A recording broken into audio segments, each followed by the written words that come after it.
Guys, this is Wasted, and today I'm going to bring you my first impressions review and a bit of a new player guide for Phosphor Games' new survival first-person shooter, Nether, which is currently available on Steam and also through their own website at playnether.com.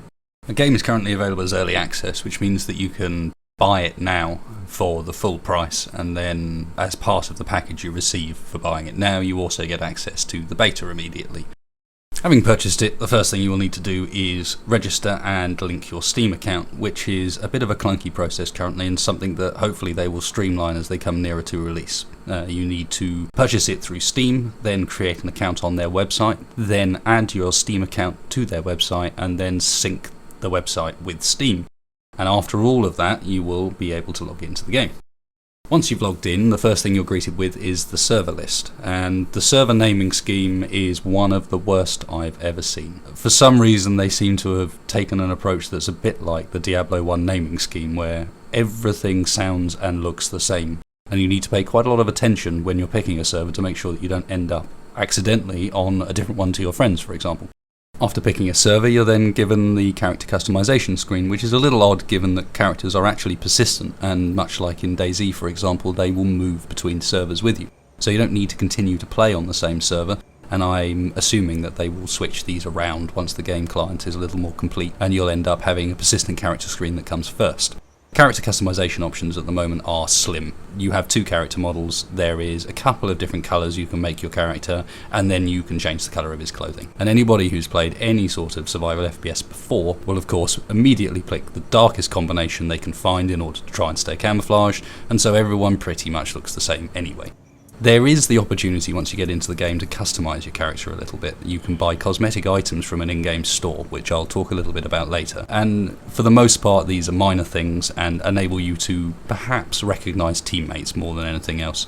When you finish customising your character, you'll then get spawned immediately into the game world. And spawning currently in Nether is done by just looking at the world map and trying to find an area where there aren't any other players and then spawning you there, which is a pretty basic and inelegant solution to the problems that were faced in DayZ with players intentionally hopping between servers in order to get an advantage. But at the same time, it does solve the issue. So it's better than nothing, and hopefully they'll come up with a slightly more elegant solution to this problem later down the line.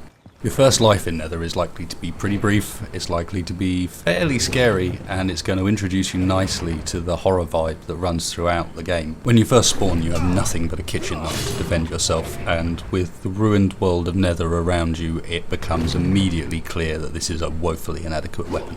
Hunting loot in Nether is a pretty random affair, with very little stake being put on specific locations, so you find yourself searching randomly about the world, and this is a good approach. It encourages you to explore, and you will literally find loot anywhere. Ambulances on streets, the bottoms of buildings, cellars. The game has put a lot of emphasis on the height of the map, and so most of the buildings around the world are accessible inside and out. So you find yourself climbing way up into the air, 20-30 stories high, and getting some great views that really do the engine some justice. It's not the prettiest, but it does very, very well the feeling of the city being totally ruined and destroyed, not just recently, but for a long while.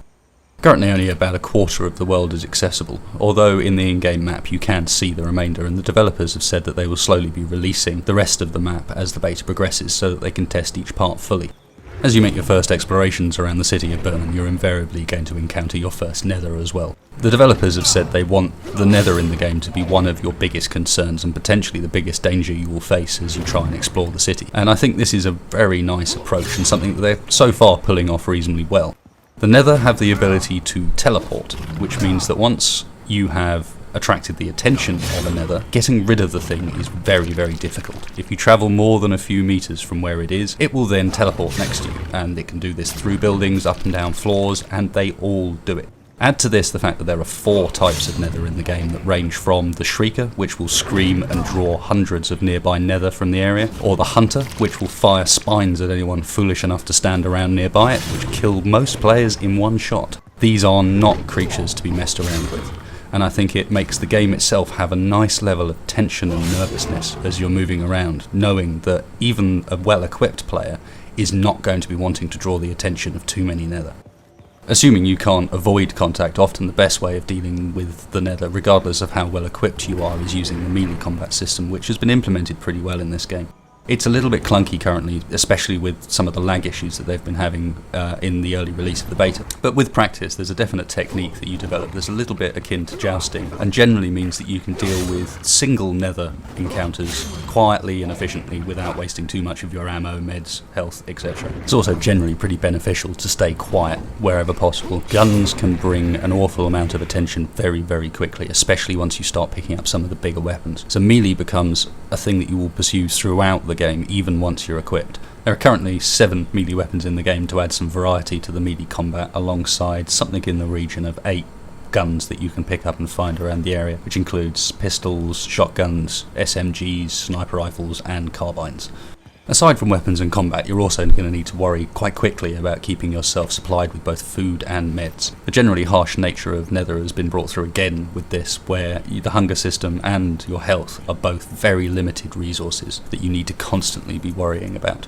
Finding food and meds is very similar to finding ammo and weapons, which are basically randomly spread throughout the game, although there are some areas that appear to be abandoned medical bases or small medical stations where you can find a greater proportion of the sort of higher end loot.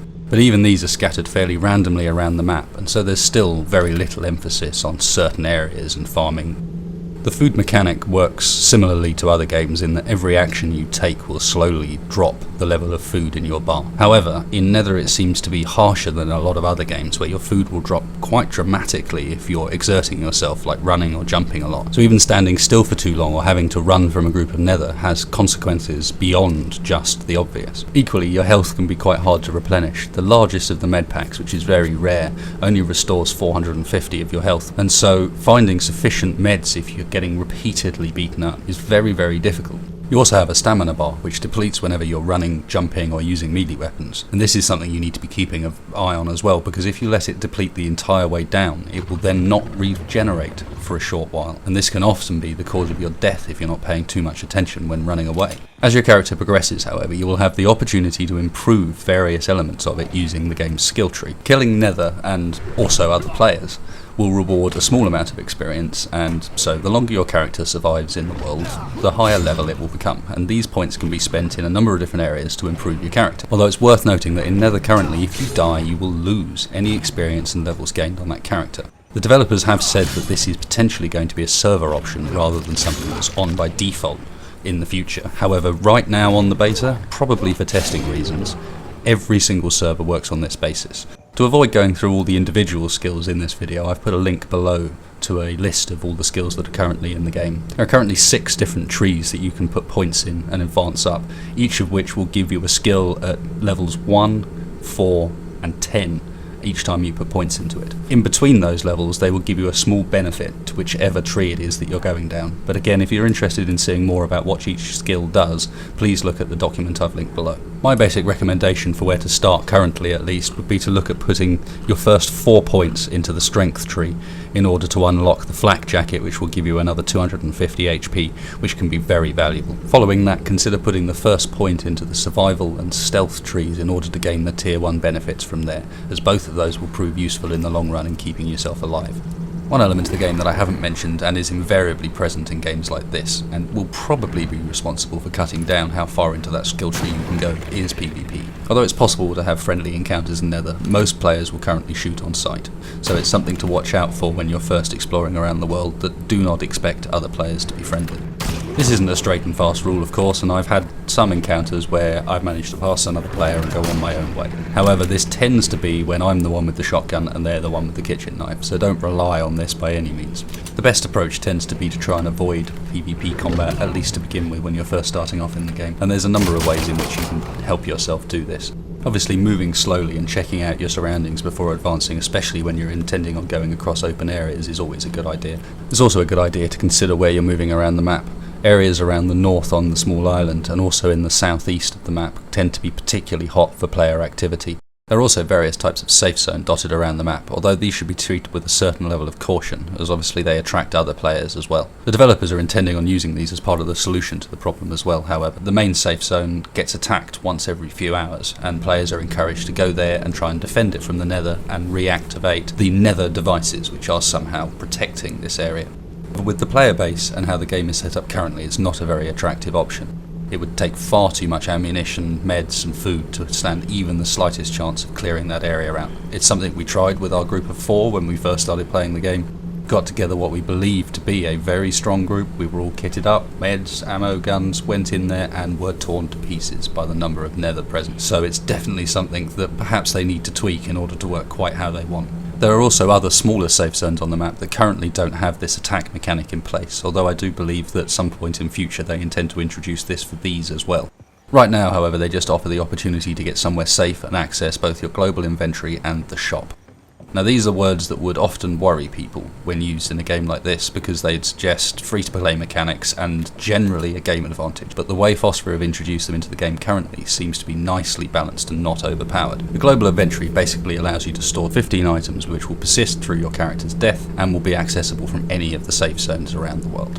Eventually, once they've added it, they will also be a method of transferring items between characters, as the developers intend for this game to be a game that runs multiple characters instead of just one. The fact that this inventory is so limited in size means that I don't think it's too much of a game-breaking aspect. While you can store a decent amount of stuff in there to perhaps supply 1, maybe even 2 characters with enough gear to go out once or twice, it's always going to be something that needs constant maintenance to keep that level of supplies up, and so you're always going to need to return from whatever you're doing with more stuff to refill it. The way they've handled the shop is also very interesting. You can sell any excess items you get from your travels, food, meds, weapons, but not ammo for some reason. And you also find various items around the world that have no use but are value for the shop, like soap, cigarettes, playing cards, all sorts. And then use the money you get from this in order to buy from the shop.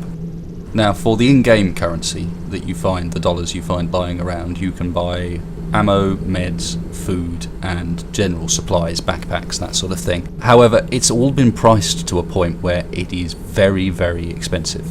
Just to give an example, a pack of playing cards, which is probably the most valuable piece of random loot you can find lying around, gives you $20, which is just about enough to buy a packet of crisps, which will restore a tiny portion of your hunger. This means that the shop becomes somewhat of a last resort. You're not going to be using that to supply your general adventures, but you might just find yourself using it to save yourself from disaster, spending your hard-earned dollars from your last few lives on the food you so desperately need to stop yourself from starving. There are also items in the shop bought using the game's real money currency, which you're given a small amount of when you purchase using either of the 2 packages that they currently have available. The nice thing about this, however, is all the items that are available are cosmetic only, and I really hope that this is something they stick with, because it means that while they're perhaps something you want to get, and you'll notice that my character has some on, they're not game-breaking in any way. The best use we've found for these cosmetic items is just to help you identify your friends when you're playing together. You know that they're wearing the paintball mask, and so are you, and everyone can see each other. Of course, that also does lead to the occasional confusion when the guy in the black shirt with the paintball mask comes around the corner with the shotgun, and he isn't your friend. My overall impression of how they've introduced these 2 things, though, is very good. They feel balanced in the game, and while you could say they don't need to be there at all, it's still a case that they add an interesting reason to want to go back to the safe zones from time to time. Honestly, without that and the various encounters that inevitably happen when you're trying to travel safely to and from one of these zones, I think the game would be quite dull until they add some of the upcoming content. As the game is quite early in beta, there's inevitably a few problems with it and quite a lot more to come as far as content, what they plan to add, and I really hope that they follow through with some of the things they're promising, because it looks very cool. Right now, there are issues with the key bindings, which means that you need to go and edit them manually in an INI file in order to change those. There are FPS issues on certain machines, although I understand these can be fixed just by changing your graphics settings from high to low to medium and fiddling around with that, and eventually it will sort itself out. The servers are also quite laggy at times, although this has been improving steadily over the last couple of weeks, so I really hope it's something they've got a handle on. And right now the game feels quite smooth to play now they've fixed that. The engine itself is solid, looks quite pretty, and the combat is very satisfying. So I feel the game has a solid start, and it's really now going to depend on how much of the content that they've promised are they going to add in and how quickly. They've certainly got some fairly big plans, with vehicles and crafting being 2 of the main things they're planning on adding in the near future, and potentially even some sort of faction warfare and territory ownership as well, which could make this game quite unique and pretty cool. So I really hope they follow through with some of that stuff. For now though, it looks like they've made a pretty good start on the game, and it makes for a solid playing experience, although after a while you will find yourself sort of running out of things to do a little bit, as it's a fairly limited map for the time being and there's only so much content in the game. Still, a promising start, and I hope they follow through with things. The last thing I'd like to leave you on is a note on the 2 packs that are available and the ways you can purchase the game. You can choose between a Chosen and a Believer pack, and the primary difference between these two is that the Chosen pack comes with a little bit more of the in-game gold, and it comes with a unique forum title. Now it's up to you whether or not you choose to go for that, but from my perspective it seems quite expensive for what it is. You can save yourself a bit of money just by going for the Believer pack, and that still comes with some gold included. You should also consider buying it from Steam rather than through the Play Nether site, unless you're particularly keen on supporting the developers, as for some reason it's considerably more expensive through playnether.com than it is through Steam. So thanks for watching. Maybe this gives you a bit of an insight into what Nether's all about, and hopefully a little bit of a guide as to how to start as a new player as well. If you have any opinions, please leave them below. Maybe you've got access to the game and want to give us a bit of feedback on how you feel the game currently is and what state it's in. I would also be very interested in some feedback on this video, as this is my first shot at making anything like this on YouTube, so anything you have to say I'd be very interested to hear. If you found this helpful, remember to like and subscribe, and also check out my Twitch channel where I'm regularly streaming Nether and also content from other games as well. So thanks very much for watching guys, and I'll see you next time.